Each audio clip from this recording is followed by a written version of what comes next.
ખેડૂત મિત્રો નમસ્કાર. આજના વિડીયોમાં આપણે વાત કરવા જઈ રહ્યા છીએ પાક નુકસાનની સહાયના ફોર્મ ભરવાના ચાલુ થઈ ગયા છે. જો તમારે નુકસાન થયું હોય તો ફોર્મ જલ્દી ભરી દેજો. તો ચાલો જાણીએ ક્યાં ડોક્યુમેન્ટ જોઈએ, ક્યાં અરજી કરી. તો જરૂરી ડોક્યુમેન્ટ ખેડૂતોએ તૈયાર રાખવા: તલાટીનો વાવેતર અંગેનો દાખલો, આધાર કાર્ડ, પાસબુક, 7/12/8ની નકલ, સંયુક્ત ખાતેદારના કિસ્સામાં સંમતિપત્ર, મૃતક ખાતેદારના કિસ્સામાં પેઢીનું નામ અને સંમતિપત્ર. ઓનલાઈન અરજી દરેક ગામના VCE મારફતે જ કરવાની રહેશે. પાક નુકસાની માટે કેવી રીતે અને ક્યાં અરજી કરવી?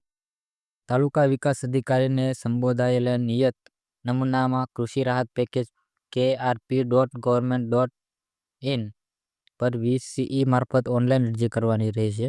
અરજી પત્રકના નમૂનામાં શું શું જોઈએ? અરજીની તારીખ, અરજદાર ખાતા ધારક હોવો જરૂરી છે.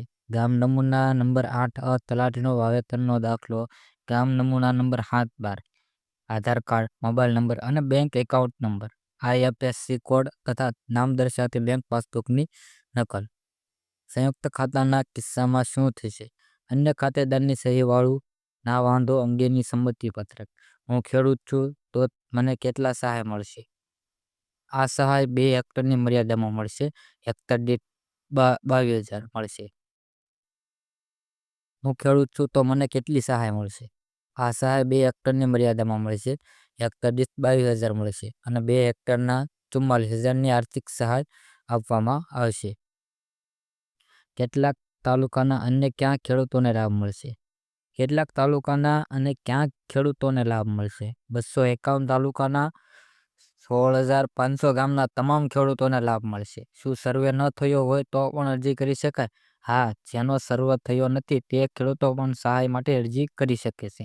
તો મિત્રો, માહિતી ઉપયોગી લાગી હોય તો લાઈક કરો, શેર કરો અને ચેનલને સબસ્ક્રાઈબ કરવાનું ભૂલશો નહીં.